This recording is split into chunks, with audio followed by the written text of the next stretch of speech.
खुश आमदीद। आप देख रहे हैं व्यू पॉइंट और मेरा नाम है अब्बास। इससे पहले कि मैं अपने मौजू का तारुफ कराऊं, मैं अब्दुल मुइज़ जाफरी साहब को वेलकम करना चाहूंगा। वकील हैं, पॉलिटिकल कमेंटेटर हैं। आप इन्हें समा की स्क्रीन पर पहले देखते रहे हैं और पहले भी बहुत सारे न्यूज़ चैनल्स पे एजेंडा 360 करते हैं। मुइज़ साहब, बहुत शुक्रिया आपका। Thank you for having me. और मुइज़ साहब, आपको और नाजरीन के लिए आज हमने जहमत इसलिए दी है कि हमारा ये सिलसिला कि हम पाकिस्तान के मसाइल को ऑब्जेक्टिवली बुनियाद से समझ सकें, और उसके बाद क्योंकि प्रॉब्लम का इदराक होगा तो सॉल्यूशन की बात कर सकेंगे। उस सिलसिले में हमने पहले परवेज हुद भाई, इंजीनियर मोहम्मद अली मिर्जा, सैयद मुजम्मिल, जावेद अहमद गामदी, तमाम को आपने देखा। अब कोशिश है कि लीगल सिस्टम, लीगल फंडामेंटल्स पे कुछ बात हो सके। और ये डिस्क्लेमर के साथ कि मेरी लीगल एस्पेक्ट्स की नॉलेज उतनी ही है जितनी एक लेमैन की होती है। मुइज साहब को दावत देने का मकसद ये था कि ये पॉलिटिक्स को भी जानते हैं और लीगल मामलात को भी जानते हैं, तो उनका जो अमल गमेशन है उस पर बात हो सके। मुइज साहब, इजाजत दें तो हम शुरू करते हैं। जी, thank you, let's go. Muiz साहब, सबसे पहले जब भी मैंने जितने भी लोगों से बात की, जब हम बुनियाद की बात करते हैं तो बुनियादी मसला ये सामने आता है जो फिक्री काम करते हैं कि हम जब पैदा हुए पाकिस्तान, हम अपनी बुनियाद से ये नहीं फैसला कर सके, या हमारे हालात में ये फैसला मुमकिन नहीं था कि हम एक रिलीजियस स्टेट हैं या नेशन स्टेट हैं। इन दोनों में कोई फर्क होता है? लीगली इन्हें हम कहाँ प्लेस करते हैं, और हम असल में अपनी बुनियाद से लीगली क्या है? प्रिंसिपल्स ऑफ स्टेटहुड तो इतना बाइनरी नहीं है। एक एक स्पेक्ट्रम होता है जिसके अंदर आप डेमोक्रेटिक स्टेट भी हो सकते हैं, जिसके अंदर रिलीजियस फ्लेवर्स अलग अलग वैरायटीज के हो सकते हैं। लेकिन हम जो हैं वो जो भी हमारा सोशल कॉन्ट्रैक्ट है वो दर्ज है, वो हमारा आइन है। और वो बहुत दफा रद्द-बदल का शिकार हुआ है, इसीलिए इसलिए हम अपनी शनाख्त ढूंढते ढूंढते कभी कंप्लीटली रिलीजियस हुए हैं, कभी नीम रिलीजियस हुए हैं, कभी इनलाइटेंडली मॉडर्न हुए हैं, कभी बिल्कुल मॉडर्न हुए हैं, कभी सिर्फ जमूर हुए हैं। तो इसलिए हमारे आइन की इटरेशंस और उसकी अमेंडमेंट्स जो हैं वो इस तरह चेंज होती रही हैं। इस वक्त हम कहाँ खड़े हैं, वो हौच पौच जो है वो हमारा 1973 का आइन है, जहाँ पर करारदाद मकासद भी को प्रीएम्बल से हटाकर एक बुनियादी जुज बनाया है कॉन्स्टिट्यूशन का, जिसके अंदर ईमान की एक बुनियादी हैसियत हो जाती है आइन के लिए। उसके अलावा हमारे लीगल सिस्टम्स के अंदर भी फेडरल शरीयत कोर्ट नुमा बॉडीज हैं जो कि जिनका फैसला जो है वो उसको मोहर तो सुप्रीम कोर्ट ही लगाती है, लेकिन वो फैसला सिर्फ जब देती है जब वो इस्लाम के हवाले से ख्याल रखती है। तो इस तरह की बहुत सारी हमारे यहाँ अमेलगमेशन और ऑमलेट्स हैं। दर हकीकत हम क्या हैं, वो असल में किसी भी नेशन इन फ्लक्स का, तमाम नेशंस फ्लक्स में होते हैं, एक इर्तकाई अमल से मुसलसल गुजर रहे होते हैं। और उस वक्त का जो भी वक्त है, at the moment, at whatever moment, उस वक्त का क्या हाल है और क्या उस वक्त के लोगों की राय है अक्सरियत की, वो एक आइन और कानून साजी के अमल से जो कवानीन आया हो रहे हैं उससे पता किया जाता है। तो अगर आप आजकल के कवानीन और आजकल का आइन देखें तो हम एक गुस्सा गुस्से से लेस मजहबी रियासत हैं जिसकी बुनियादें हिली हुई हैं, और जिसके आवे के आवे जो हैं वो माशी तौर पे भी और सियासी तौर पे भी बिगड़े हुए हैं। आपने अच्छा किया ऑब्जेक्टिव रेजोल्यूशन और 73 की बात की, मैं उन पर भी आऊंगा। मैं अपने सवाल को जरा स्पेसिफिकली दोबारा दोहरा देता हूँ। मैं बहुत स्पेसिफिकली बात कर रहा था कि जब हम पैदा हुए, बिल्कुल आप उसी मोमेंट को ले लें, उस वक्त हमारे फोर फादर्स के जहन में जो लीगल फ्रेमवर्क था, हम जिन्ना साहब पर भी बात करेंगे कि उन्होंने, उनके कॉन्स्टिट्यूशनल आइडियाज क्या थे।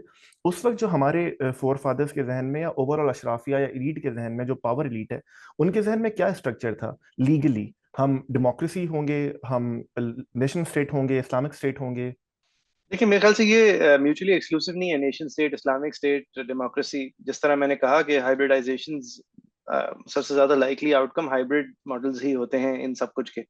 हमारे फोर फादर्स की ख्याल में क्या था, 1935 का गवर्नमेंट ऑफ इंडिया एक्ट था जिसको हमने कंटिन्यू किया 1957 तक। तो हमारे फोर फादर्स के ख्याल में वही था जिसके ऊपर सियासत हुई और पाकिस्तान बना, कि स्ट्रॉन्ग प्रोविंसेस और एक लूज फेडरेशन, और उस फेडरेशन के पास बेसिक उमूर के ऊपर फौकियत और प्राइमेसी।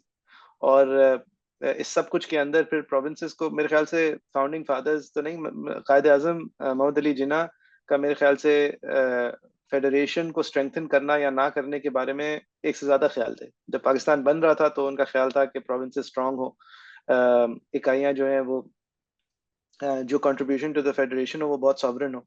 उसके अपने लोगों की राय जो है वो फ्लरिश करे, बंगाल में अलग करे, पंजाब में अलग करे। लेकिन जब पाकिस्तान बन गया था तो मोहम्मद अली जिन्ना साहब ने जिस तरह पख्तूनख्वा के गवर्नरेट को हटाकर और जिस तरह एक स्ट्रॉन्ग फेडरेशन का उन्होंने इशारा दिया, तो या तो वो फिर towards the end of his life वो एक स्ट्रॉन्ग फेडरेशन के बिलीवर हो गए थे, या पाकिस्तान जिस तरह बना था वो समझते थे कि फेडरेटिंग यूनिट्स जो हैं उनके ऊपर थोड़ी सी ताकत ज्यादा होनी चाहिए फेडरेशन की, या फिर वो अपने महज सेल्फ इंटरेस्ट उस वक्त के इंटरेस्ट के लिए इस तरह कर रहे थे। लेकिन उनकी जो एक्शंस थे वो एक स्ट्रॉन्गर फेडरेशन की तरफ थी।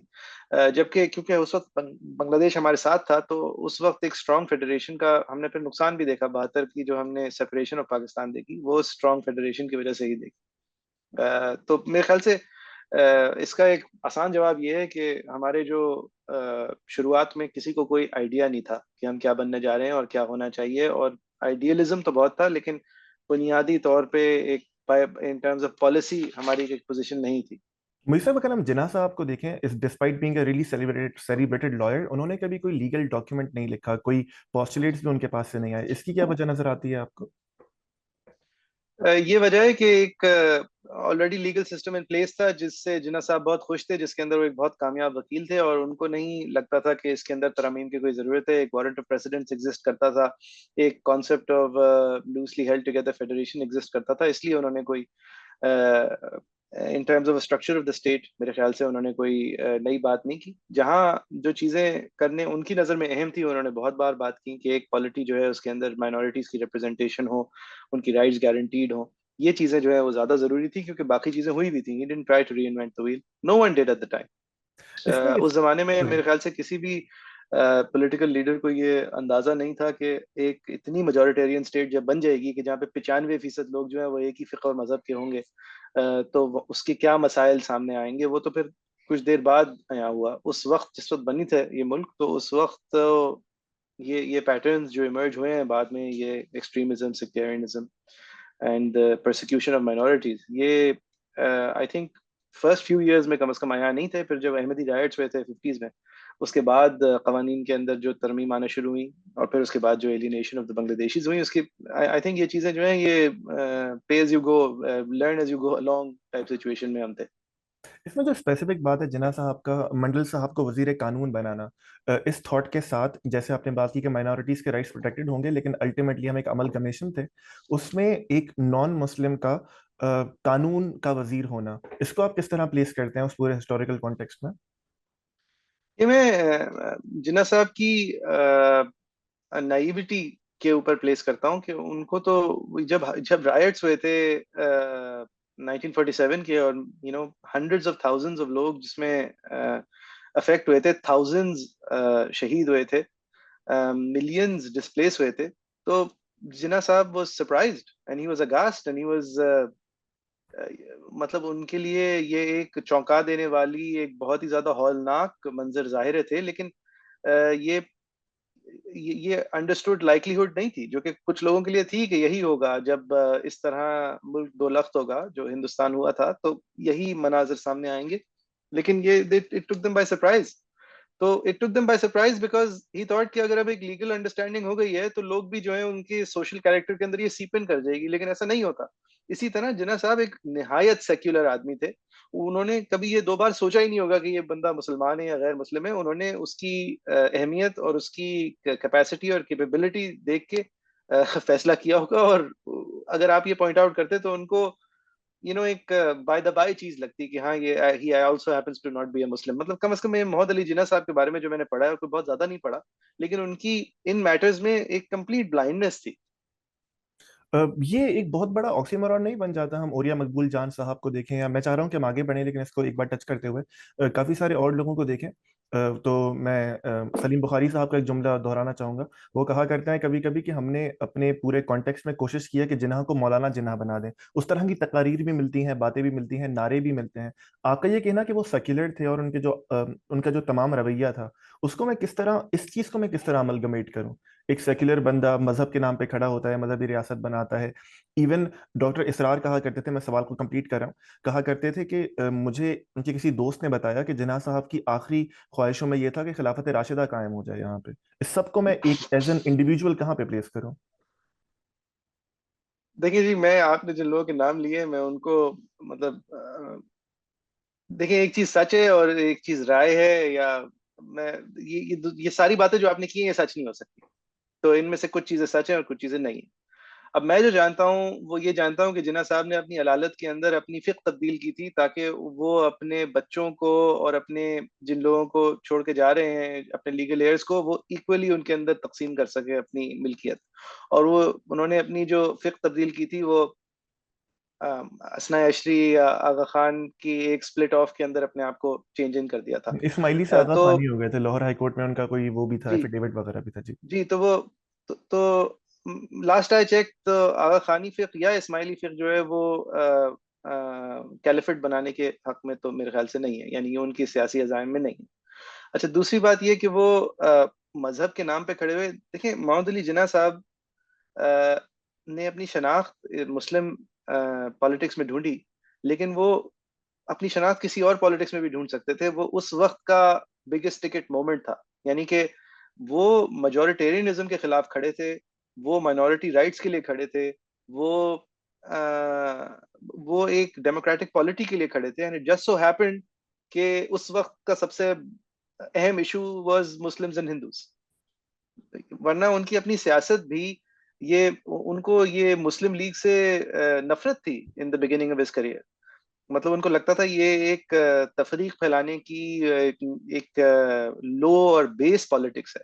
उसके बाद जब वो कांग्रेस के अंदर कामयाब नहीं हो पाए थे तो वो तो रिटायर होके इंग्लैंड चले गए थे, वहां पे कोई लोकल काउंसिल का इलेक्शन लड़े थे। तो वो तो जब वापस आए तो वो उनकी कोई वो उनको मजहब एक और बार उनके ऊपर तारी नहीं हुआ था जब वो वापस आए, बस बल्कि उन्होंने ये देखा कि the Muslim question is something that is just so much more important, and he saw an opportunity there। मतलब उन्होंने ये रीडिस्कवरी ऑफ इस्लाम की वजह से आके ये पॉलिटिक्स नहीं शुरू की थी, बल्कि उन लोगों की राइट्स के लिए शुरू की थी, मेरी राय है, जो कि हु हैपेंड टू बी मुस्लिम। इस सब्जेक्ट को खत्म करते हुए, इन ओवरऑल सिचुएशन हाइंडसाइट में वाज जिन्ना साहब एन अपॉर्चुनिस्ट? नहीं जी, नॉट एन अपॉर्चुनिस्ट। मतलब उनको नहीं, I am not going to say he is an opportunist, but he saw an opportunity and he made the most of it. कोई and भी how are they different?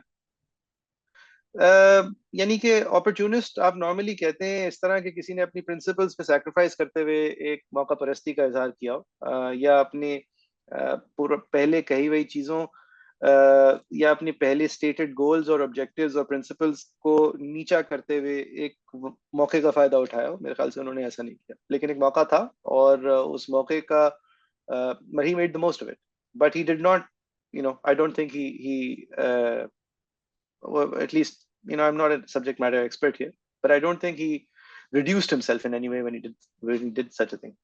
मुझे सब objective resolution, बहुत सारे लोगों के नजदीक, अगर मैं हमीद गुल साहब का जुमला यादा करूं यहाँ पे, कि एक बहुत ही खूबसूरत डॉक्यूमेंट है। एज ए लीगल एक्सपर्ट आप उसे हमारी लीगल क्लैरिटी में फंडामेंटल्स की कहाँ प्लेस करते हैं?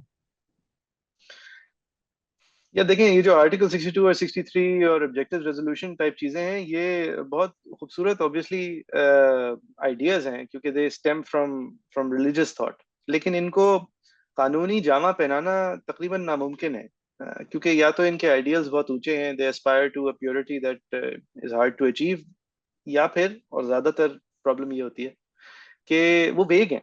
मतलब कोई उनको अगर आप एक कानून को एक क्लियर पोजीशन होना जरूरी होती है, खास तौर पे क्रिमिनलाइजेशन और जहाँ पे आप सजा और जजा की बात कर रहे हो, तो वो फिर नामुमकिन हो जाता है अगर आप बस एक मजहब की एक बात करते हैं कि भाई सादिक हो और अमीन हो। अब उसकी वजह से आपने उसी छुरी से नवाज शरीफ और जहांगीर तरीन के सर कलम कर दिए, लेकिन खान साहब बच गए, ख्वाजा आसिफ बच गए। क्यों? क्योंकि आपने एक स्कोप ऑफ इंटरप्रिटेशन ऐसी छोड़ दी कि फिर कोर्ट्स उसके अंदर फुटबॉल खेलना शुरू हो गए। तो कवानीन और देखिए, गुनाह और जुर्म के बीच में तफरीक होनी चाहिए। गुनाह जो है वो एक जाती मामला होना चाहिए। बहुत सारे ऐसे जुर्म है जो गुनाह भी हैं, लेकिन रियासत का काम गुनाह को पुलिस करना नहीं है। कम से कम एक जमहूरी रिपब्लिक का काम गुनाह को पुलिस करना नहीं है। उसका काम जराइम का पहले तो ऐलान करना कि क्या चीज जुर्म है। आप मुजरिम उस चीज के नहीं हो सकते जिस चीज का आपको इल्म ही नहीं था कि जुर्म है।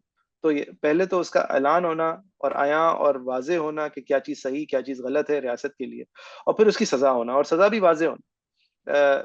ये जब हम डोमेन ऑफ गुनाह के अंदर चले जाते हैं या सवाब के अंदर चल जाते हैं, तो वहां पे that's when the problem start, मतलब वहां पे फिर आपको वकील की नहीं मौलवी की जरूरत होती और जो ऑब्जेक्टिव रेजोल्यूशन की एज ए लीगल स्टूडेंट आपने देखा होगा, जिस तरह वो पास हुई, जिस तरह पार्लियामेंट में उस पर बहसें हुई, बहुत सारे लोग चले गए, मंडल साहब तो पाकिस्तान ही छोड़ गए। अगर वो हिस्टोरिकल इवेंट्स अगर आप हमारे नाजरीन को और हमें बता सकेंगे एग्जैक्टली क्या हुआ था उस वक्त, कि किस तरह की डिसेंट की वॉइसेस उस पे भी थी। है। या नहीं, I haven't read about this to be able to sure. Tell you, मतलब आई कांट, मतलब I know can give problem. You the back of my head. देखिए मैं आपको ये बता सकता हूँ कि ऑब्जेक्टिव रेजोल्यूशन और द अहमदी क्वेश्चन इन 72 और द बैनिंग ऑफ अल्कोहल, कोड़े मारना, ये सारी चीजें जो है ना, ये अपॉर्चुनिज्म है। इसको मौका परस्ती कहते हैं कि अपनी इलेक्टोरेट को मुश्किल काम उनके लिए करना, एजुकेशनल इंस्टीट्यूशंस बनाना, एक इक्वालिटेरियन रजीम लाना, इंडस्ट्रियलिस्ट्स 23 खानदानों से वेल्थ को डिस्ट्रीब्यूट करना, ये मुश्किल काम है। ये करने से बचने के लिए हमने ये तारीखी लॉलीपॉप्स देखी हैं पाकिस्तान में कि अ, आपने एक सेगमेंट को अपीज करने के लिए लोगों को काफिर करार दिया, एक और सेगमेंट को अपीज करने के लिए अपने आप को नेक और पारसा दिखाया, फिर जुर्म कम करने के लिए बजाय इसके कि इक्वालिटी को फरोग दें, आपने डंडे मारना शुरू कर दिए, सर काटना शुरू कर दिए, हाथ काटना शुरू कर दिए। ये इस तरह की जो आपने हुदूद तय कर दी, लोगों की पर्सनल स्पेस में जाके जुर्म क्या होता है क्या नहीं होता आपने डिसाइड करना शुरू कर दिया। ये सारी आप पाकिस्तान में देखेंगे, ये है अपॉर्चुनिज्म मेरे नजर में। और इसकी एक बहुत लंबी चौड़ी तारीख है, और आप आज भी देखेंगे कि वो 40 करोड़ रुपए का झंडा लगाएंगे आप एक ऐसे मुल्क में जो कि अपने दांतों तक मकरूज है। तो इस तरह की हरकतें जो है, ये इनके इनके मेरिट्स पे जाने के बजाय इनको अगर आप होलिस्टिकली देखें तो ये मेरी नजर में अपॉर्चुनिज्म होती है। और क्योंकि आपने ऑब्जेक्टिव रेजोल्यूशन की बात किया और हम उसी पे बात कर रहे थे, जाहिर है उसे वो मामला हुआ था लियाकत अली खान साहब के दौर में, लियाकत अली खान ने उसको इनिशिएट किया। वही सवाल मैं जो जिन्ना साहब के बारे में था दोहराऊंगा, was Liaquat Ali Khan an opportunist in this situation? I don't know enough. I don't want to comment offhand. But I do think that the politics of the time needed showmanship, and this was apt showmanship. ठीक है। मुझे साहब अगर हम आगे legal मामलों को देखते रहते हैं, तो जो मार्शल लॉ को कवर देना, नजरिया ज़रूरत, इन तमाम चीज़ों को हम देखते हैं, उसके बाद जिस तरह की लीगल मामला होते रहे, अगर मैं 73 के आइन तक आने उससे पहले पहले ऑब्जेक्टिव रेजोल्यूशन से 73 तक आऊं, तो जो लीगल प्रॉब्लम्स हमारे रहे, बिकॉज क्योंकि मैं हर चीज़ पे स्पेसिफिक सवाल करूंगा तो हम बीच में खो जाएंगे। अगर इस पूरी लीगल जर्नी को और इसमें जो फ्लॉड आइडियाज थे वो आप हमें बता सकें, अगर आप हमें ड्राइव करें ऑब्जेक्टिव रेजोल्यूशन से 73 तक। यार देखें, इस पे यासिर कुरैशी ने एक बहुत अच्छी किताब लिखी है। I would recommend that you read it, हमारी जुडिशरी की एवोल्यूशन के हवाले से। मेरे ख्याल से 73 तक तो हमारी जुडिशरी एक प्लायंट अफसरशाही का हिस्सा थी। यानी कि देखिए हमारे यहाँ कानून आया क्यों, हमारे यहाँ ये अदल का निज़ाम, ये वाला पंचायती निज़ाम से हट के एक British sponsored judicial system, common law system आया क्यों? इसलिए आया, इसलिए कि द ब्रिटिश वांटेड टू, मतलब अंग्रेज अपना कानून अपने साथ लाया और उसने उस कानून को इम्प्लीमेंट करना था लोगों पे, और ऑप्शनल छोड़ दिया था आप पे और मुझ पे कि अगर हमें अपना कॉन्ट्रैक्ट जो है वो रियासत से सपोर्ट कराना है तो हम स्टैंप ड्यूटी दें और कोर्ट फीस दें, तो फिर जाके रियासत उस पर नजर रखेगी। वरना हमारे लिए तो सिर्फ फौजदारी कवानीन थे। ये जो स्ट्रक्चर ऑफ सिविल लॉज हैं, ये the English came to better, better leech us with and to build an order around themselves. तो उसके लिए जो उनको जजेस चाहिए थे, वो एक पर्टिकुलर तरह के जजेस चाहिए थे जो कि कंप्लायंट हो, स्टेट का हिस्सा हो, स्टेट को रिप्रेजेंट करते हो। मतलब आज की बेस्ट एग्जांपल होगा मिलिट्री कोर्ट। इस तरह के जजेस होते थे जो कि जिनका काम होता था अपने ही इंस्टीट्यूशन के खिलाफ या उनके साथ के फैसले देना। और इसी तरह आप देखते थे कि फैसले भी फिर इसी तरह आते थे कि इसकी सोच ही नहीं होती थी, ये स्टेटस को से हटने की सोच ही नहीं होती थी। तो 73 तक तो हमने कंप्लीटली प्लायंट सिचुएशंस देखी। अब उस पे सोने पे सुहागा ये कि पाकिस्तान में उसके ऊपर एक चेरी ऑन टॉप ये होता था कि कभी कभी तो आइन होता ही नहीं था, मार्शल लॉ लग जाया करते थे। तो एक प्लायंट जुडिशरी तनख्वाहदार मुलाजिम की तरह काम करती रही। और ये प्रोसेस जो है ये आहिस्ता आहिस्ता 50s में 60s में मतलब सर उठाना शुरू हुआ, और again it started in great detail in that book. फिर वो 70s में हमने मजीद इंडिपेंडेंस देखी, एक सेपरेट जुडिशल ऑर्गन देखा। बढ़ते बढ़ते हम एक ऐसी पोजीशन पे पहुंचे कि इफ्तिखार चौधरी वाज पॉसिबल। उसके बाद अब हम शायद एक ऐसी जगह खड़े हैं कि जहाँ पे ओवरशूट कर गई है जुडिशरी अपनी परसेप्शन ऑफ पावर से भी आगे कहीं चली गई है, और अब फिर उसको सबक असबाक सिखाए जा रहे हैं कि आपकी दर हकीकत पावर क्या है क्या नहीं है। और उसमें सबसे बड़ी गलती मेरे ख्याल से आजकल की जुडिशरी के अफराद की ही है। हम 73 को बात करने से पहले मैं चाहता हूं कि एक बुनियादी सवाल का दोबारा जवाब दे दिया जाए आपकी तरफ से। इंडिया ने ऐसा क्या डिफरेंट किया अपने लीगल सिस्टम में कि वो अपना आइन बनाने में भी कामयाब हुए और वो कामयाब भी रहा, और हमें बनाने में भी वक्त लगा और बार बार वो पामाल होता रहा? एग्जैक्टली लीगली हमने क्या गलत किया? एक तो हमारे साथ अयूब खान बहुत गलत हुए। तो वो एक बहुत अर्ली सिचुएशन। उससे भी पहले देखें, हमारी जो स्टेट का कॉम्पोजिट था वो इंडिया से बहुत फर्क था। India kept the lion share of all the structure, all the establishment, all the everything. हमारे यहाँ जिस तरह के सियासतदान आए, जो एक तो जो हमारा सेंट्रल पंजाब जो एक आधा मुल्क था, उसकी जो पुश एंड शव with the rest of the country एकदम से शुरू हो गई। उसके अंदर जो सियासतदान थे वो बहुत सारे ऐसे थे जो अभी अभी आए हुए थे। तो हमारे यहाँ जो पॉलिटिकल सिस्टम का फ्लक्स था वो इंडिया से बहुत ज्यादा था।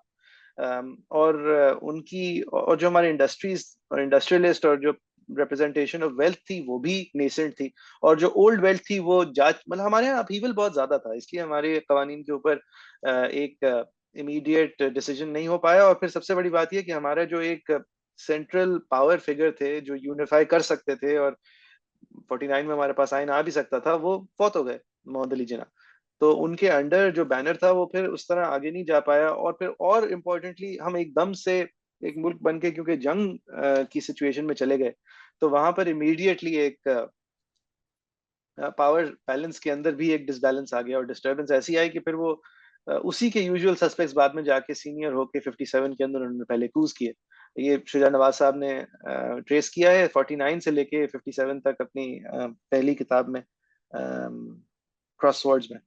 तो वही कैरेक्टर्स थे जिन्होंने फिर प्रमोट होते होते they took that final decision in 57 की आप लोग रहने ही दें, हम ही कर लेंगे। और जो 73 का आइन है, उसमें हमें ये नजर आता है, लीगल एक्सपर्ट से मेरी बात हुई, हर कोई ये कहता है कि बड़ी कोशिश की गई कि इस्लामी रियासत को, इस्लामी कॉन्सेप्ट्स को, बाद में ज़ाहिर है उसमें अमेंडमेंट्स भी हुए काफ़ी ज़्यादा, लेकिन जो उसके इनिशियल स्टेजेस थे उसके अंदर इस्लामी कवानीन को और डेमोक्रेसी को एक तरह अमलगमेट कर दिया जाए। इसके ऊपर आपकी क्या राय है?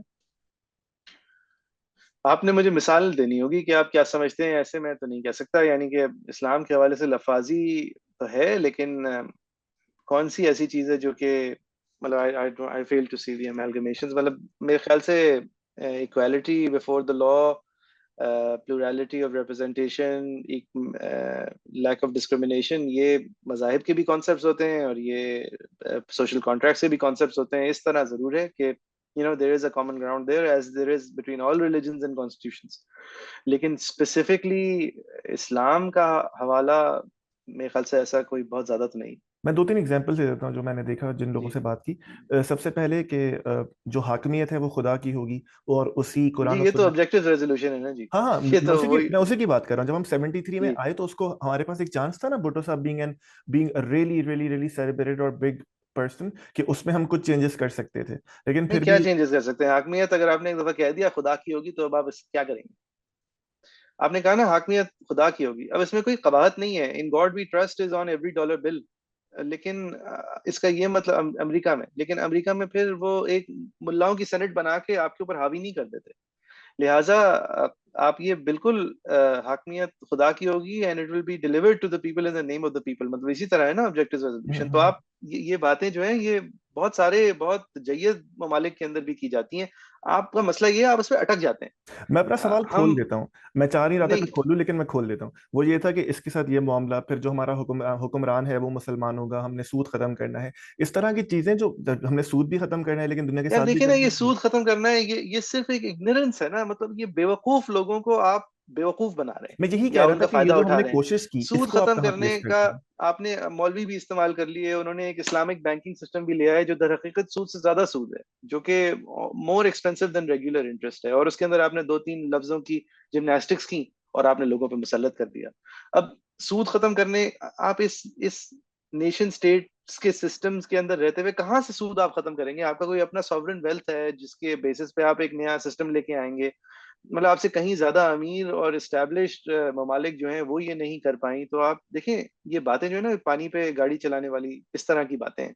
और इसके अलावा भी ये लोगों को, ये दर हकीकत मौका परस्ती है। This is opportunism in my mind, कि आप लोगों को बस इस बात पे अटका दें कि यू नो फॉर्म के अंदर अटका दें कि तखने होने चाहिए, ये होना चाहिए, और बस इसके अलावा rather than the substance of your religiosity.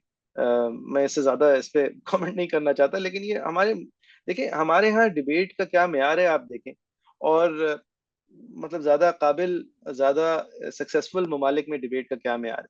हमारे यहाँ डिबेट का म्यार देखते ही आपको अंदाजा हो जाएगा कि हम मजमूई तौर पे वक्त के ज़िया के अलावा बहुत कम कुछ करते हैं।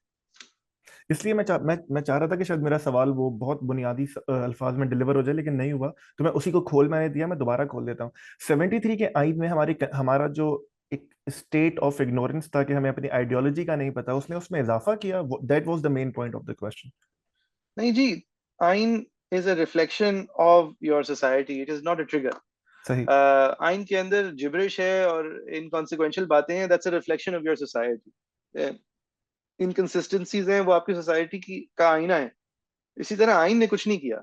आइन ने सिर्फ रिकॉर्ड किया मोमेंट इन हिस्ट्री, जहां आप कह कुछ रहे थे, कर कुछ और रहे थे, और अपने आप को दुनिया को दिखाना कुछ चाहते थे, और आप दर हकीकत थे कुछ और वो सच आज भी है इन अ डिफरेंट वे।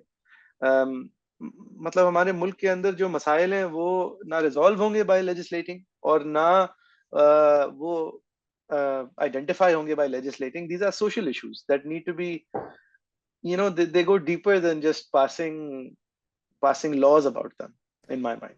और इस सिचुएशन में जब बहुत सारे लोग हमारे पास ये कहते हैं कि अब नया इमरानी मुआहिदा करना पड़ेगा, तो आप उसको फिर अपने कमेंट में किस तरह प्लेस करते हैं, जो आपने अभी बात की कि that that doesn't solve the problem. मुआहिदा अगर ये होगा कि हम अपनी सिर्फ दुरुस्त करेंगे, मतलब एक बहुत ही अमूमी मुआहिदा हो कि यार हमने गलती की है, एतराफ हो पहले, ट्रूथ हो, रिकंसिलिएशन हो, तो जी उसकी जरूरत है। मतलब इस तरह के मुआहिदे की जरूरत है जिसमें सब लोग बैठ के कहें कि ठीक है, हम लोगों को बेवकूफ बनाते आए हैं, दर हकीकत हम खुद भी काफी बेवकूफ हैं। हम दुनिया को लैग करते हैं तमाम चीजों में, क्रिटिकल थिंकिंग में, इल्म में, अपने ईमान के इल्म में हम लैग करते हैं। हमसे हमारे जो भी ईमान और जो भी फिक्र हैं, उनकी हमसे बहुत बेहतर तालीम जो है वो वेस्टर्न वर्ल्ड दे रही है उन्हीं चीजों में। यानी कि हम हर चीज के अंदर हम ये रिकग्नाइज करें कि पीछे हैं, क्यों पीछे हैं, मुनाफिक अगर हैं तो क्यों मुनाफिक हैं, और यहाँ से रद्दोबदल क्या करना है, क्या तब्दीलियां आनी है, क्या मेजोरिटी। अगर इस तरह का आप इमरानी मुआहिदा कह रहे हैं तो जी इसकी जरूरत है। लेकिन अगर आप इस तरह का मुआहिदा कह रहे हैं कि सिविलियन सुप्रेमेसी होगी और चलो सब मिलके एक चार्टर साइन करते हैं, तो उससे अनलेस उस पर इम्प्लीमेंटेशन हो, उसका कोई फायदा नहीं है। मैंने जो पहले सवाल किया था जो बीच में खो गया, वो गो के उसका बिटवीन द लाइंस आपने जवाब दे दिया, फिर भी मैं रिकॉर्ड के लिए उसको रख देता हूँ उसके साथ दूसरा सवाल भी, कि जब मार्शल लॉज हमारे पास लगते हैं या जो आइन को इस तरह साइड पे रख दिया जाता है, इसको सोशली और इन्फोर्समेंट से ही रोका जा सकता है, या आइन की कोई ऐसी दफात, आइन में कुछ लिखा हुआ भी इसको रोक सकता है? जी आइन के अंदर आर्टिकल 6 है, वो कहता है ये गद्दारी है। रोक तो नहीं सका? आ, नहीं, देखे ना, रोक दिया ना, यानी कि मुशर्रफ को गद्दार डिक्लेयर किया एक ट्रायल ने, क्योंकि उसने आइन पामाल किया। अब इससे ज्यादा क्या करेंगे आप मतलब क्या कर सकते हैं जिस तरह आपके आज के चीफ जस्टिस कहते हैं कि मेरे पास तो सिर्फ मॉरल अथॉरिटी है, वो बंदूक लेके तो नहीं खड़े हो सकते ना। तो यानी कि आप एज अ पीपल भी फिर फैसला करते हैं कि क्या चीज आपको एक्सेप्टेबल है, क्या चीज नहीं है, उसके खिलाफ आप रिएक्ट करते हैं, और फिर यू नो से पावर सेडिमेंट करती है और फिर बैठती है इन इट्स रूट्स। और अगर हमारे पास तवातर से लोकल गवर्नमेंट होती, फाल और एक्टिव और कॉन्स्टिट्यूशनली एम्पावर्ड लोकल गवर्नमेंट होती, एम्पावर्ड प्रोविंसेस होते, और 10-15 साल ये सिस्टम चल जाता, तो हम एक बहुत डिफरेंट सिचुएशन में खड़े होते। इस तरह की जिस तरह की हम विफाकी पॉलिटिक्स देख रहे हैं उस तरह की ना देख रहे होते। लेकिन ये repeated deal cutting with the devil जो होती है हमारे यहाँ हर 3 साल 5 साल, उसकी वजह से हम यहाँ हैं, और ये सस्टेनेबल नहीं है। और हम इतने गरीब हैं शायद इस वजह से ये मामला ठीक हो जाए, वरना अगर हमारे पास खुदा ना खास्ता पैसे होते तो ये मामला मजीद गंभीर ही होते। हमने सियासत में मैंने कोशिश की कि सियासत और कानून को साथ लेके चला जाए। मैं कोशिश करूंगा कि बिल्कुल सिर्फ कानून पे बात की जाए। कानून में आप ये जानते हैं कि एकेडमिकली ये डिस्कशन होती है ताकि हम अपने अल्फाज भी सही कर सकें, कि अदालतें और कानून इंसाफ देने के लिए होती हैं या अदालतें कानून पे अमल दरामद करने के लिए होती हैं। ये एक बहुत ये ये आई थिंक ओवर सिंपलिस्टिक सवाल है। हम्म। अदालतें, कानून जो है, वो स्ट्रक्चर ऑफ कानून इस तरह बनता है कि वो इंसाफ करे, और फिर उस कानून के ऊपर अमल दरामद रियासत के अलाकार करते हैं, और उस कानून के खिलाफ वर्जी होने पर या उस कानून के अंदर कोई इशू होने पर लोग उस मामले को अदालत लेके जाते हैं। तो अगर कानून फेयर हो तो उस अदालत का उस कानून के नतीजे को मंतकी अंजाम तक ले जाने का मतलब यही होता है कि ज्यादातर इंसाफ हो रहा होता है। और अगर इंसाफ नहीं हो रहा होता तो या तो उस प्रोसेस के अंदर कोई अलालत है या फिर कवानीन में कुछ अलालत है, और इन दोनों सूरत हाल में उसकी रद्दबदल और तब्दीली जरूरी है। लेकिन जहाँ पे अदालती जहाँ पे अदालत को लगे कि एक कानून के अंदर ये कमी है, तो वहां पर इसीलिए रिट्स एग्जिस्ट करती हैं कि वो एक्विटी का इस्तेमाल करते हुए उस कमी को दूर कर सकें और लोगों को दर हकीकत जो वो समझते हैं इंसाफ, वो उस सिचुएशन में दे सकें।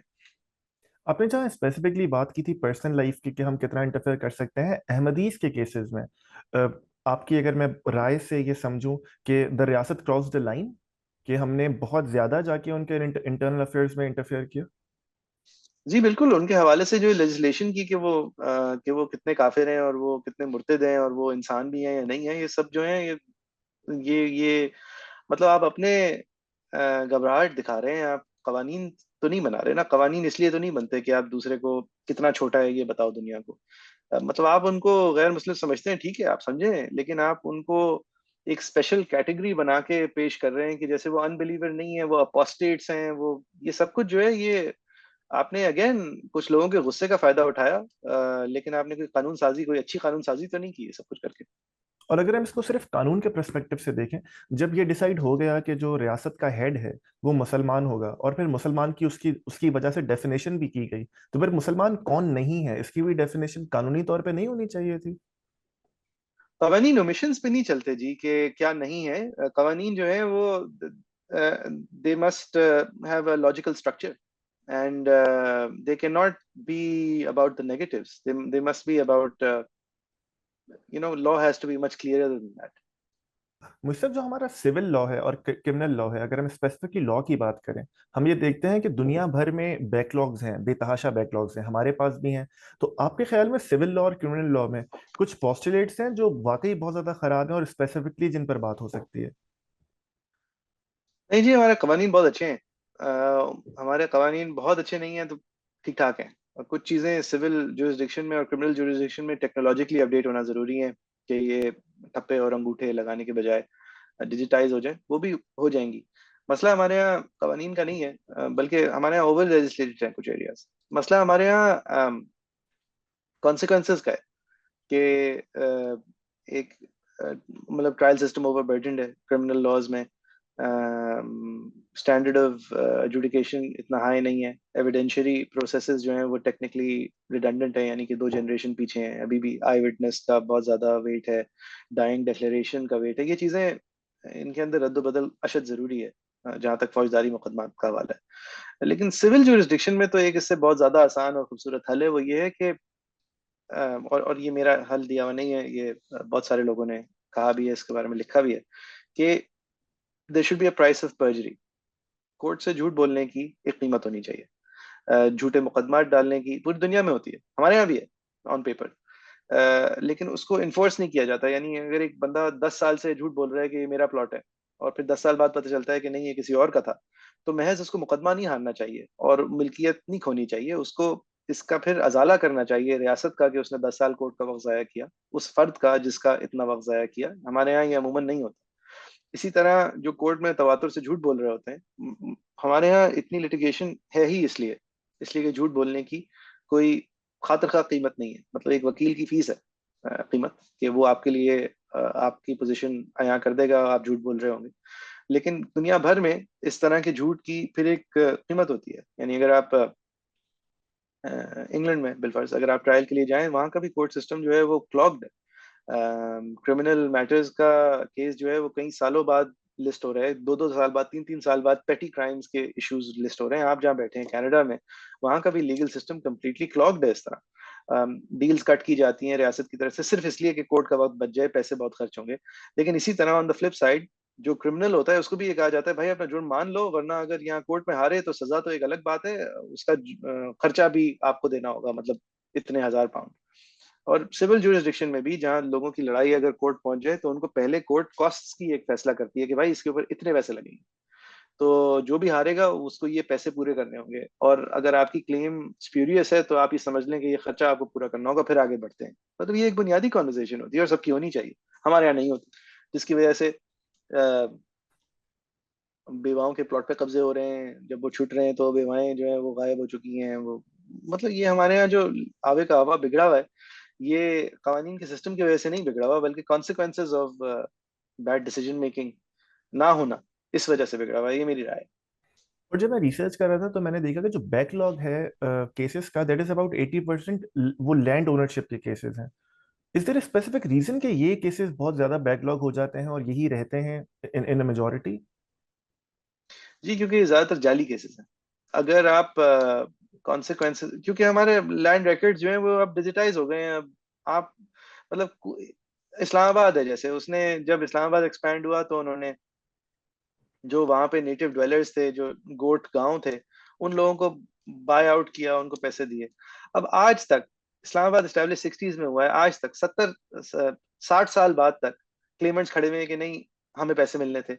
तो अब आप उनकी चेन पूछें तो वो कहते हैं नहीं एक्चुअली हमारे नाम पे फलाने पैसे ले लिए। अब फलां को पूछें तो उसने, अब रियासत 4 दफा पैसे दे चुकी है क्लेमेंट्स को, हर दफा कोई नया क्लेमेंट आ जाता है। या फिर इस वक्त इस्लामाबाद के अंदर एक वो गांव आबाद है बीच इस्लामाबाद में, वो आबाद क्यों है? क्योंकि उनके नाम पे किसी और ने पैसे ले लिए, या उन्होंने पैसे ले लिए हटने के लिए और फिर हटे नहीं।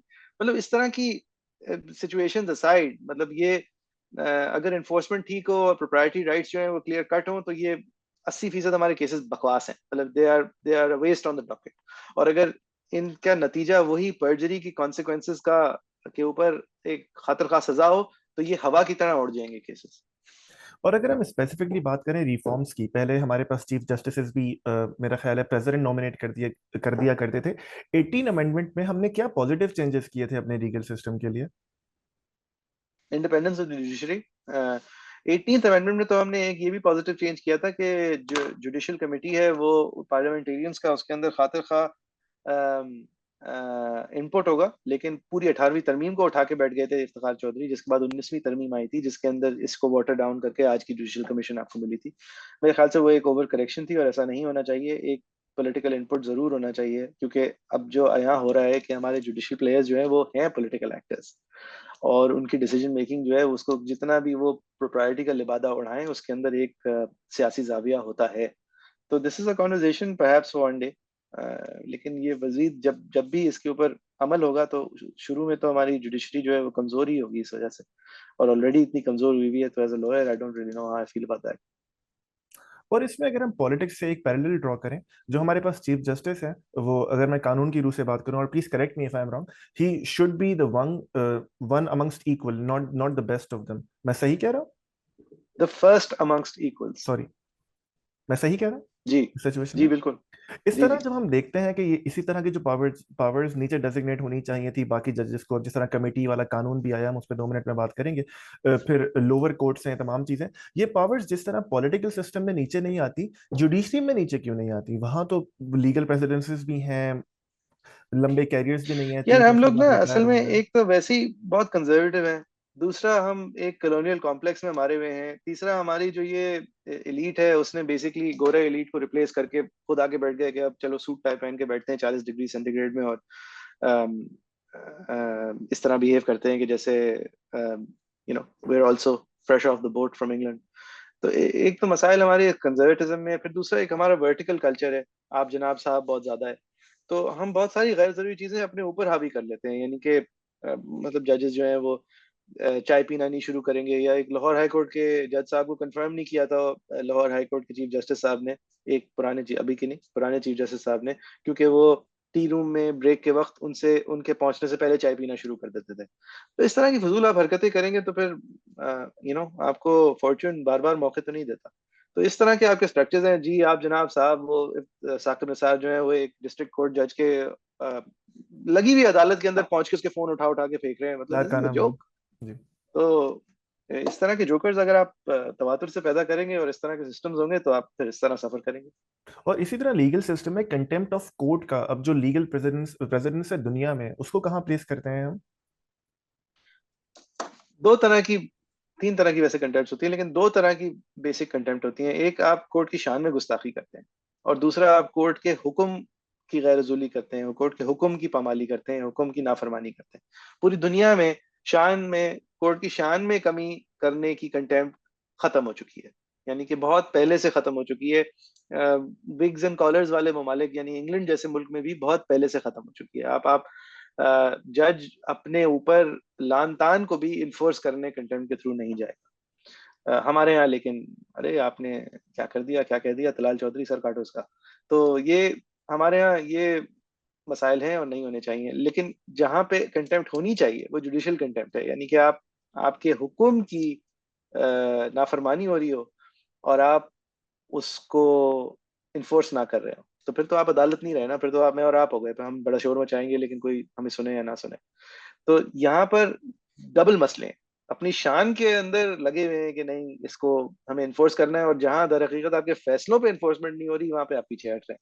जिस तरह सुप्रीम कोर्ट ने किया, बातें बड़ी बड़ी की, लेकिन जब इन्फोर्स करने का वक्त आया इलेक्शंस इन द प्रोविंसेस तो नहीं करे। अब उसके बाद हमारा सुप्रीम कोर्ट एक्सपोज हुआ हुआ है, डाइल्यूट हुई है उसकी पावर, लेकिन आप लगे हुए।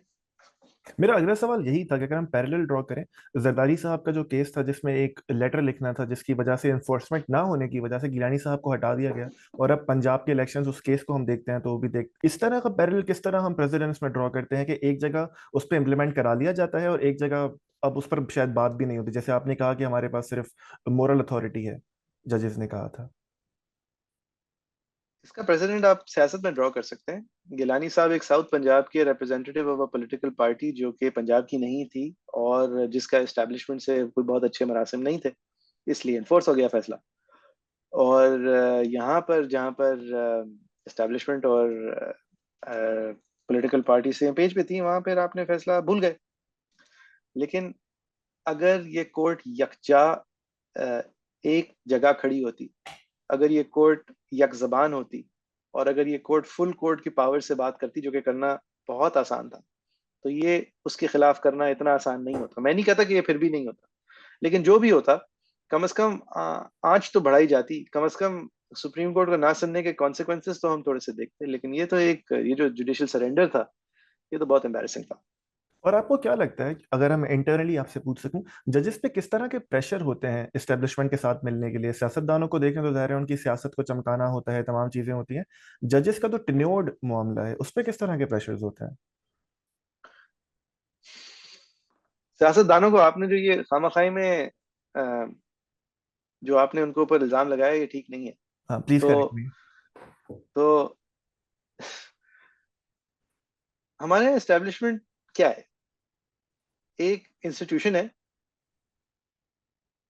सॉरी, एक डिपार्टमेंट है। उस डिपार्टमेंट के अंदर कौन सी चीज है जिससे आप डरते हैं? आप उनके तोप डिवीजन से डरते हैं? आप उनके बंदूक डिवीजन से डरते हैं? आप उनके जहाज डिवीजन से डरते हैं? नहीं, आप उनके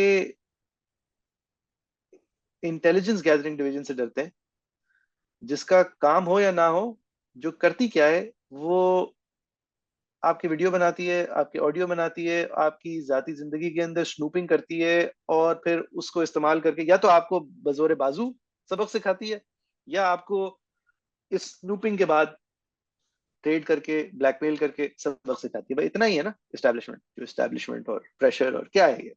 तो अगर आप, अगर आप इन चीजों से ससेप्टेबल नहीं हो, तो आपको कुछ नहीं किया जा सकता। मतलब एज अ जज, यानी मेरे साथ तो किया जा सकता है, यानी मुझे धमका दिया जाएगा, मुझे उठा लिया जाएगा, जो भी कर दिया जाएगा मेरे घर वालों के ऊपर। आप धमका सकते हैं और मैं, मतलब I won't stand for it and I back down. मैं इस वक्त अपनी बात या आपकी बात नहीं कर रहा, लेकिन अगर आप एक जज हैं या अगर आप एक सियासतदान हैं, अ, तो आपको ये वाली थ्रेट तो नहीं हो, मतलब आप बंदयाल साहब को गायब तो नहीं करेंगे ना यानी होपफुली। तो तो रह क्या जाती है बात? Coercion and pressure. और अगर आपने अपनी जिंदगी में गलतियां ना की भी हो ना, तो फिर ये कोअर्जन और प्रेशर की गुंजाइश रहती नहीं है। तो ऐसे मैं सियासतदान भी जानता हूँ, और ऐसे मैं जजेस भी जानता हूँ, जिनके ऊपर बाहर से लोग बहुत सारी बातें करेंगे, प्रेशर दिस, और उनको आज तक कभी एक फोन भी नहीं आया होगा। क्यों? Because there is nothing to threaten or bargain with them for. अब जैसे ये वकार सेठ साहब हैं, जो मरहूम, he was one of those kind of people, and that's why he was such a pain for everyone, because आप उनका, where's the button that you need to press? All you need to be, Abbas, is clean enough. मतलब मैं आपको कोई ये नहीं कह रहा कि आपको बहुत ही ज्यादा नेक और पारसा हो, लेकिन अगर आपने चोरियां ना की हो, अगर आपने कानून बेंड ना किया हो, अगर आपने मतलब कुछ ज्यादा ही अजीब और गरीब हरकतें ना की भी हो ना, तो आप ऐसे 20-40 लोग अगर आपको मिल जाए तो बहुत काफी है। मतलब हमारे इस वक्त सुप्रीम कोर्ट में ऐसे लोग हैं। बस मैं आखिरी सॉरी को उसूलन तो सबको होना चाहिए था लेकिन सुप्रीम कोर्ट में हमारे ऐसे भी लोग हैं जिनको मतलब इन प्रेशर्स का भी कुछ पता नहीं है। जैसे बकार सेठ मुशर्रफ का फैसला देने के बाद अगले दिन अपनी अदालत आते हैं, वफाकी काबीना के 3 रुकन ने बैठ के उनको गद्दार, जहनी तौर पे मफलूज करार दे दिया है। अगले दिन अदालत में आते हैं, कहते हैं हाँ भी क्या हुआ, इतने सारे लोग क्यों बैठे हैं, मेरे पास तो टीवी नहीं है। यानी कि इस तरह के भी लोग होते हैं। अगर हम तो लॉयर्स मूवमेंट पे जाने से पहले, क्योंकि आपने बात की ये लीगल कवर देना और इंटेलिजेंस का, भुट्टो साहब ने इसको फॉर्मलाइज किया था ना, if I am not wrong, ISI को ये पावर्स देना, इंटरनल पॉलिटिकल विंग बनाना। फॉर्मलाइज उन्होंने किया था, लेकिन फैसले तो उनके अपने ही थे जो लोग कर रहे थे। इस तरह की सिचुएशन में, I know it's a really clichéd question, फिर से पूछिएगा। इस तरह की सिचुएशन में जब फॉर्मलाइज भुट्टो साहब ने किया, तो ओवरऑल अगर हम इसको पॉलिटिकली देखें, हमारे सियासतदानों के पास ये एक्सक्यूज रह जाता है नहीं कि यार, हम। फॉर्मलाइज भुट्टो साहब ने नहीं किया, उन्होंने रिकग्नाइज किया एक ऐसी ठीक है। सिचुएशन को जो कि अयूब खान के दौर के अंदर स्ट्रक्चर्ड और एस्टेब्लिश थी। मतलब भुट्टो ने अपने इस्तेमाल के लिए, भुट्टो साहब ने यूज करने की जरूर कोशिश की होगी, लेकिन आप ये नहीं कह सकते कि वो उसके बानी थे। ठीक है। लॉयर्स मूवमेंट वो सब, अगर हम जैसे 9/11 के लिए कहते हैं कि उससे प्री होता है और पोस्ट होता है, दुनिया की तारीख को इस तरह देख सकते हैं। अगर हम पाकिस्तान की लॉयर्स मूवमेंट की, लॉयर्स की तारीख को या लीगल तारीख को, pre lawyers movement, post loyal movement देख सकते हैं, can that be a pivotal point? जी देख सकते हैं, क्योंकि उसके बाद आपको एक ट्रूली इंडिपेंडेंट जुडिशरी मिली। और इसी में आप देखिए, जुडिशियल इंडिपेंडेंस और जुडिशियल एक्टिविज्म में क्या फर्क जुडिशियल इंडिपेंडेंस मिली और उसको फिर इस्तेमाल किया गया, और एक्टिविज्म या जुडिशियल पॉलिटिकिंग हमने देखी, वो अब ये ओवर बैलेंस हुआ है, ये ठीक हो जाएगा, ये इतना बड़ा मसला नहीं है। लेकिन I'd rather have this kind of judiciary than the judiciary that was before 2007. है? इफ्तिखार मोहम्मद चौधरी साहब के बारे में क्या राय है आपकी? एक opportunistic, poor judge, politically complicit, um, more a politician than a judge. He was bad at his job. और उस वक्त जब इस्टेब्लिशमेंट ने, ज़ाहिर इस्टेब्लिशमेंट के हेड ने उन्हें निकाला, तो उनके पास इस तरह की कौन सी मोरल अथॉरिटी या ताकत थी कि he literally stood up? He stood up because 7 साल उनके सामने उनको नौकरी नजर आ रही थी, बहुत सारी ताकत नजर आ रही थी, और उनको घर नहीं जाना था, that's why he stood up. और कोई मॉरल अथॉरिटी नहीं थी, और लॉयर्स मूवमेंट जो है वो बिल्कुल भी कामयाब नहीं होती अगर कियानी साहब जो है वो अपने आप को next chief of army staff ना देख रहे होते। अभी तक एतजाज एहसन साहब जो है वो रोडों पे शायरी कर रहे होते, कुछ भी नहीं होता। मतलब ये सोचना कि सिटीजन मूवमेंट की वजह से नेक्सस बना था, ऐसा नहीं था। उसको एक उज़र के तहत इस्तेमाल करके फायदा जरूर उठाया गया था। लेकिन नवाज शरीफ साहब जितने भी लाहौर से ज्वाइन कर रहे होते और ना कर रहे होते, अगर कियानी की कॉल नहीं आती, तो अभी तक वो लोग जिस तरह शहबाज शरीफ साहब नवाज शरीफ को लेने के लिए रिंग रोड पे घूम रहे थे, उस तरह अभी तक वहीं घूम रहे होते। अगर हम स्पेसिफिकली इधर बात करें एक्टिविज्म की, आपने कहा कि ये सही हो जाएगा, अगर इस पे आप जरा रोशनी डालें, हाउ डू यू थिंक कि ये वक्त के साथ खुद खुद किस तरह सही हो जाएगा? ये नजर आ रहा है हमें। मतलब आपको साकिब निसार जैसे एब्सोल्युटली हॉरेंडस किस्म के चीफ जस्टिस जब मिलते हैं, तो उसके बाद एक करेक्शन आती है। वो करेक्शन जो है वो लीगल फ्रेटर्निटी में आती है, जजेस खुद में आती है, वो देखते हैं कि इसका क्या नतीजा निकल रहा है। या गुलजार अहमद, तो इनके बाद जो आपको ये करेक्शंस देख रहे हैं, वो बंदयाल साहब में नहीं देख रहे, लेकिन बंदयाल साहब की वजह से, वो उन्होंने जिस तरह कोर्ट चलाया है उसकी वजह से आप काजी साहब की बातों में देख रहे हैं। अब उन्होंने 12 खत लिख दिए हैं कि किस तरह कोर्ट चलना चाहिए। उन पे अमल तो वो कम से कम अपने लिखे हुए खतों पे तो, खतूत पे तो अमल करेंगे ना। तो अगर वो कर देते हैं तो ये बहुत सारे मामला जो है वो संभल जाएंगे। And then you'll have an independent and strong and empowered court that is also not behaving like a bull in a china shop, and that's what you want going forward. मुझे सब इस तरह की सिचुएशन में personalities पे dependent नहीं है कि साकिब निसार साहब आए तो वो अपनी मर्जी से चला लें, काजी साहब आए तो फिर वो अपनी मर्जी से चला लें, उसके बाद कोई और नहीं आएगा। नहीं है ना पर्सनैलिटीज पे डिपेंडेंट, क्योंकि काजी साहब आके अपनी मर्जी से ये नहीं करेंगे, वो एक्चुअली सुप्रीम कोर्ट रूल्स के अंदर तरमीम की बात कर रहे हैं ना, जिनकी अशद जरूरत है, जो 5 साल से सब कह रहे हैं, तो अब वो उनको आके करना पड़ेगा, इज माई पॉइंट। तो जब वो रूल्स के अंदर तरमीम आ जाएंगी तो फिर ये हरकतें अगला बंदा आके जितना भी अपने आप को काबॉय समझे नहीं कर पाएगा। ठीक।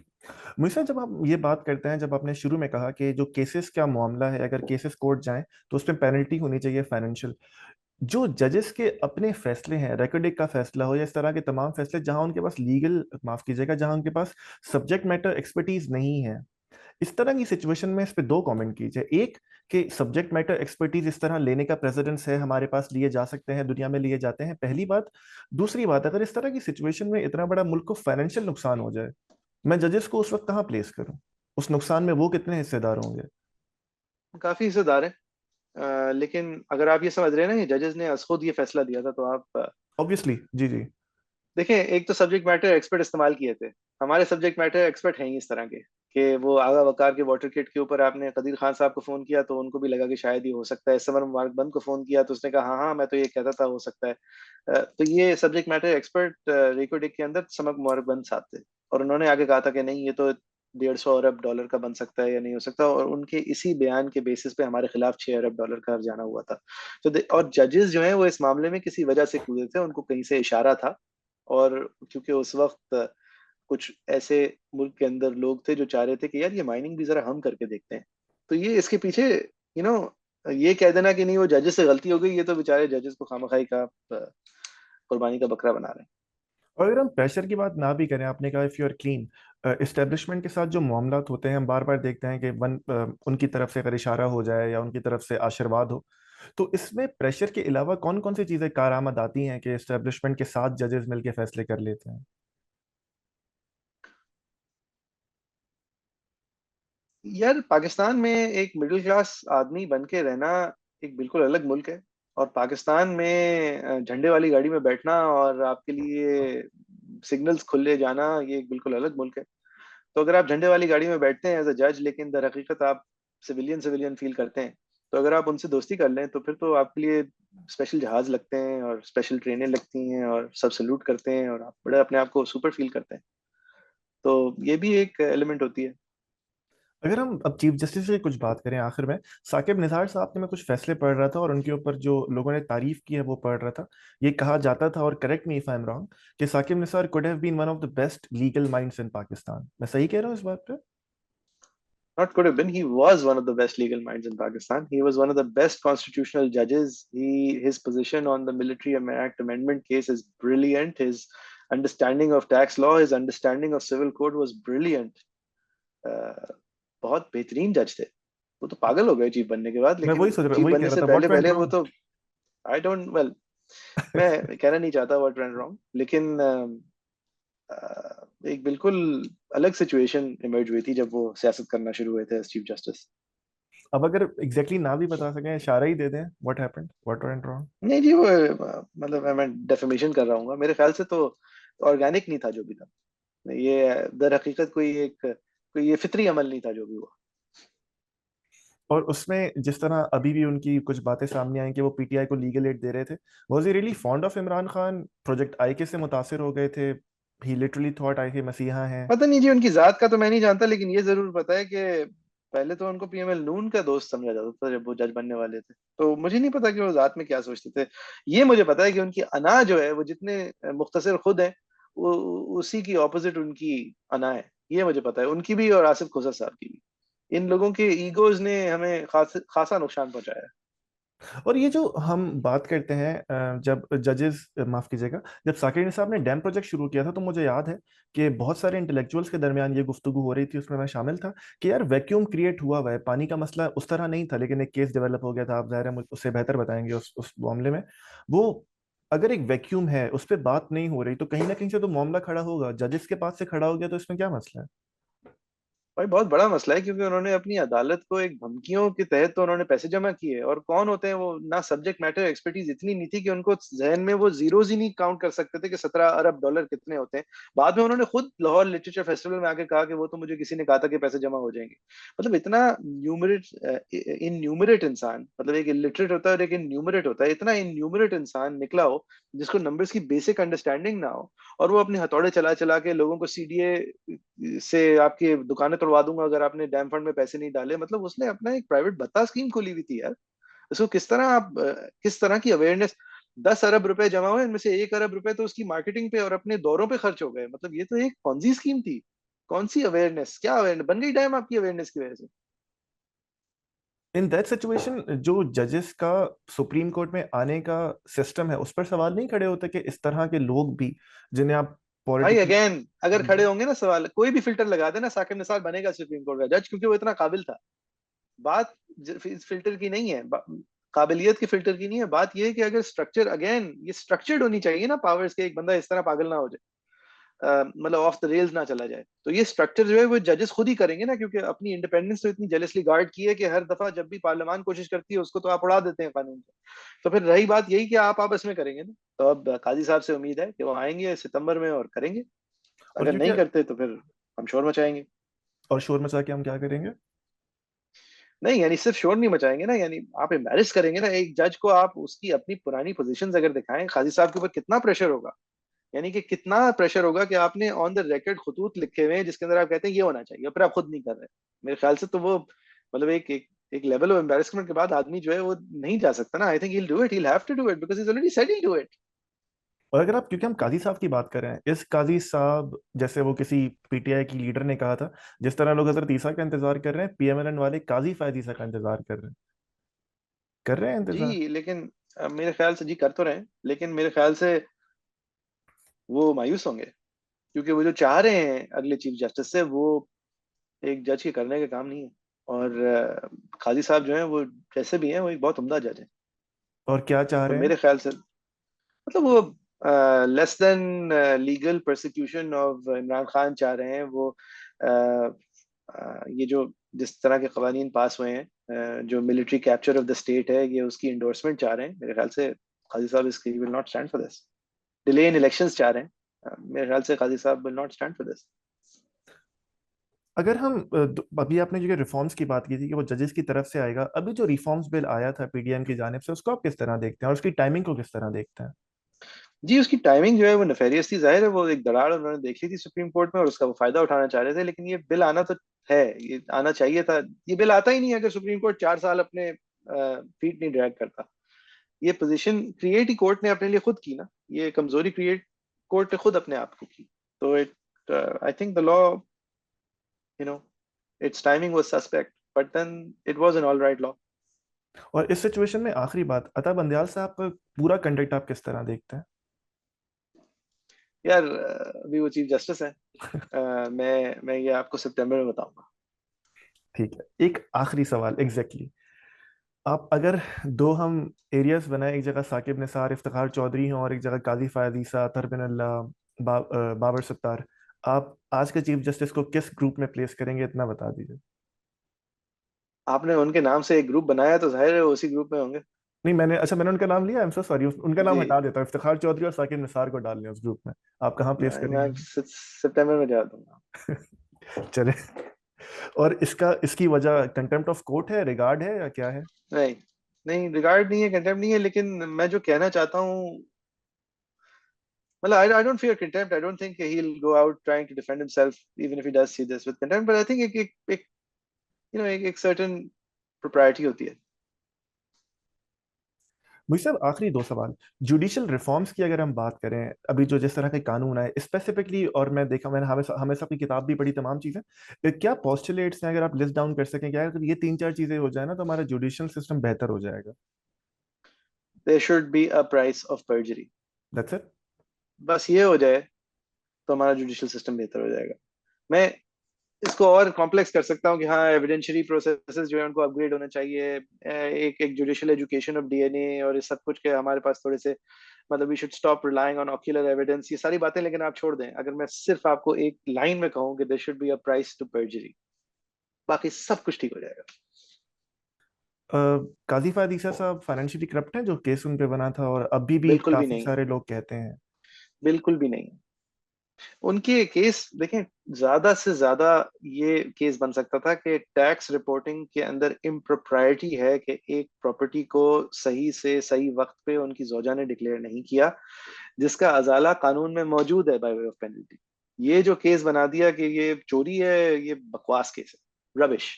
और बंदयाल साहब की क्या लेगेसी होगी, मैं एक्चुअली मैं इसलिए भी कमेंट नहीं करना चाह रहा, इसलिए मैं कर चुका हूँ कमेंट इन रीसेंट आर्टिकल। मेरे ख्याल से बंदयाल साहब ने इस कोर्ट को बहुत ज्यादा नुकसान पहुंचाया है, बहुत ज्यादा डिवाइड किया है अननेसेसरीली, अपनी अना की वजह से और अपना खौफ की वजह से कि लोग मेरे बारे में क्या सोचेंगे। और उसके नतीजे में लोग उनके बारे में जो सोच रहे हैं वो उनको आया है, और वो obviously he is going with empty hands towards the end of his tenure. और अगर आप इस पे कमेंट कर सके, मैंने मैंने देखा आप कमेंट नहीं करना चाह रहे, कि घर वालों की वजह से भी बहुत सारे फैसले आते हैं, वाइफ्स और बेटियों की लाइकिंग की वजह से, इस नहीं, तरह ये का भी कोई बकवास बातें हैं प्रैक्टिकली जी, मेरे मामला ख्याल है? से। ठीक है। नहीं, मुझे मुझे इल्म नहीं है, लेकिन इस तरह इल्जाम दे देना ये भी गलत है। अगर कोई इंसान खुद बिलीव करता है तो उसकी जाती बिलीफ के ऊपर कोई और अगर मतलब एक अमेलगमेशन का इफेक्ट ले आए तो ले आए, लेकिन अगर वो अपनी जात से ये बिलीव नहीं करते चीजें जो उन्होंने खुद की हैं, तो फिर वो नहीं करते। मतलब ऐसा तो नहीं है ना कि वो एक पपेट है। तो ये तो फजूल बातें हैं, ये तो मेरे ख्याल से बदतमीजी भी है। चंद आखिरी पॉलिटिकल सवाल, शरीयत कोर्ट एक ऐसे मुल्क में जहां सुप्रीम कोर्ट है, उसको आप कहाँ प्लेस करते हैं? होनी चाहिए, नहीं होनी चाहिए, सही है तो? जी, मैं प्लेस करता हूँ कि जब आपके लेस देन लायक जजेस होते हैं उनको पार्ट करने की कोई जगह क्यों भी चाहिए थी, इसलिए शरीयत कोर्ट चल रहा है। और ये लीगल सिस्टम में हमें कोई प्रॉब्लम क्रिएट करता है, या लीगल पूरे फंडामेंटल्स में, या जी ठीक करता है होती है? Problem create. अभी उसने तमाम ट्रांसजेंडर राइट्स के ऊपर जी एक जी। अबहॉरेंट सी जजमेंट दी है। उसके अलावा उसकी एक फैसला है जिसको हमने अपील किया हुआ था इंटरेस्ट के हवाले से, जिसकी वजह से अब अल्हम्दुलिल्लाह माशाल्लाह इसाकदार पूरे निज़ाम को एक सपोज्ड इस्लामिक बैंकिंग निज़ाम बना देंगे, जो कि एक्चुअली इस्लामिक बैंकिंग नहीं है। It's just more usurious, it is more exploitative of the borrower. तो जी, प्रॉब्लम्स ही क्रिएट करता है और क्या करता है। और क्योंकि हमने उसकी बात की, उनका पहला फैसला अगर मुझे याद आता है तो वो लैंड रिफॉर्म्स के बारे में था। आपको याद पड़ता है वो जो उन्होंने जी, लैंड? लैंड रिफॉर्म्स को प्रोटेक्ट किया था कि वो जी। इस्लाम में नहीं है, आप किसी की देखिए, one after the other, it is so bad. आखिरी आखिरी सियासी सवाल, जो नवाज शरीफ साहब का पनामा केस था, उसको आप किस तरह देखते हैं? करप्शन थी?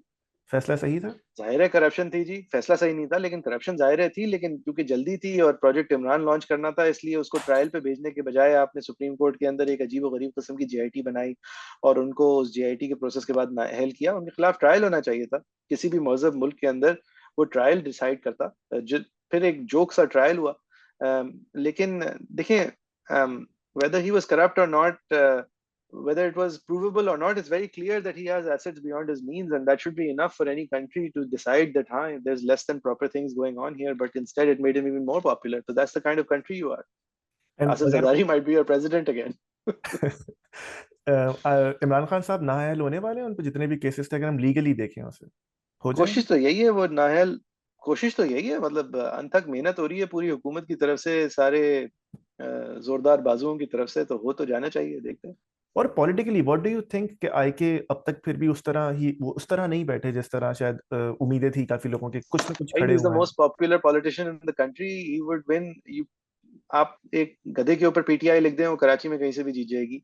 आप मैं आपको कराची की बता रहा हूँ, क्योंकि वहाँ पे मैं एक पर्सनल राइट से कह सकता हूँ। यहाँ मैं इस वक्त छुट्टियों पे दुबई आया हुआ हूँ। मैंने एक, मेरे दोस्त हैं अली हसनैन साहब, प्रोफेसर हैं लम्स में। मैं उनको, जब भी मैं यहाँ पे किसी टैक्सी में बैठता हूँ तो मैं टैक्सी ड्राइवर से पूछता हूँ, क्योंकि ज्यादातर पाकिस्तानी होते हैं, कि भाई आप कहाँ से हैं, वोट किसको देंगे, क्या करेंगे। तो जब भी तीन चार से बात कर लेता हूँ और मैं फिर उनसे कहता हूँ कि यार मैं चार लोगों से बात की है, चारों पीटीआई कह रहे हैं, तो वो कहते हैं यार ये कौन सी सर्वे हुई। तो इस दफा जरा ज्यादा दिनों के लिए आया हूँ, 29 लोगों से बात कर चुका हूँ। एक बंदे ने कहा था पीएमएल नून, लेकिन उसने उसका एक्सप्लेनेशन दी थी कि क्योंकि वो मेरा कजन जो है वो खड़ा हो रहा है मेरे इलाके से। बाकी 28 लोग जो है उन्होंने पीटीआई कहा है। अब ठीक है, वो ज्यादातर रिप्रेजेंटेशन पूरे मुल्क की नहीं होती, ज्यादातर पख्तूनख्वा से होती है यहाँ पे टैक्सी ड्राइवर्स में।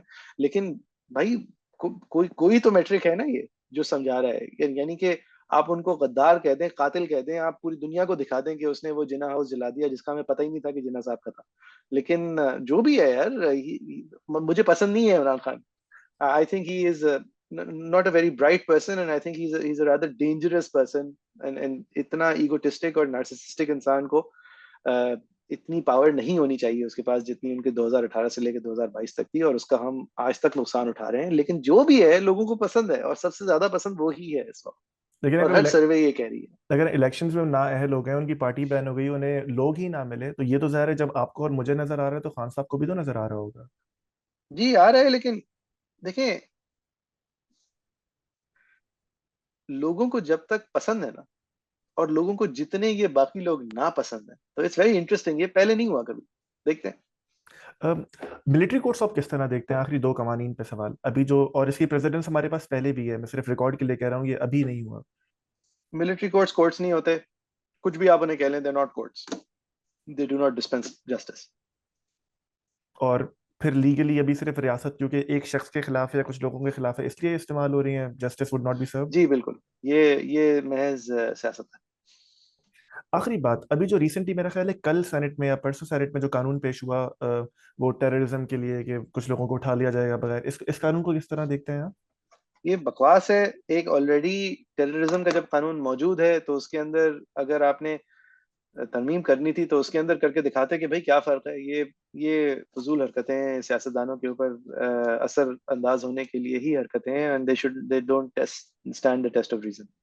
पॉलिटिकली इसको देखें, आखिरी सवाल, जो इस सियासतदानों को हम देखते हैं और हमने बार बार देखा है कि जो ये खुद करते हैं फिर इनके खिलाफ इस्तेमाल होता है। व्हाट डू यू जी, थिंक क्योंकि इज द ये खुद रीजन? जो करते हैं, ये जो खुद करते हैं, ये शौक से नहीं करते, बहालत मजबूरी करते हैं। और जब ये पता होता है कि मजबूरी अपने सर पे आ जाएगी? वो बात की बात बाद में देखेंगे, अभी काश्त करने का सीजन अगला वोट किसको देंगे अगर इलेक्शंस होते हैं तो? है। ये आई डोंट वांट टू से। ठीक है मुझे सर, मैंने कोशिश की इस I don't want to record. से बिकॉज हमारे यहाँ first past the post political system है। हमारे यहाँ पॉलिटिक्स जो है वो आपकी लार्जर पॉलिटिकल अंडरस्टैंडिंग जो भी हो, आप अपनी कंस्टिट्यूंसी को देखते हैं। अगर मेरी कंस्टिट्यूंसी से सर्टेन रिप्रेजेंटेटिव्स खड़े हुए, तो मैं उनको वोट दूंगा। ठीक है, मैंने कोशिश की कि इसको बहुत मुख्तसर वक्त में पॉलिटिकल लीगल चीजें, वो लीगल जितनी एक लेमैन समझ सके उस पर बात हो सके, इस पूरे थॉट पर कि पाकिस्तान के लीगल सिस्टम हमारे लिए क्या क्या प्रॉब्लम्स क्रिएट करता है, इस पर कुछ कमेंट करना चाहें तो कमेंट करें, फिर इसे क्लोज करते हैं। पाकिस्तान के लीगल सिस्टम में वही मसाइल हैं जो बाकी दुनिया के लीगल सिस्टम्स में हैं। हमें कोई व्हील री इन्वेंट करने की जरूरत नहीं है। ऑनेस्टी के साथ और मेहनत के साथ अगर काम किया जाए, तो बहुत सारी चीजें बेहतर हो सकती हैं। भाई साहब, थैंक यू सो मच आपके वक्त के लिए। Thank you. वीडियो देखने का शुक्रिया। अगर आपको हमारा काम अच्छा लगता है तो इस वीडियो को लाइक कीजिए, कमेंट कीजिए और चैनल को सब्सक्राइब कीजिए। इससे होगा ये कि आपके लाइक और कमेंट की वजह से YouTube ये वीडियो ज्यादा लोगों को रेकमेंड करेगा।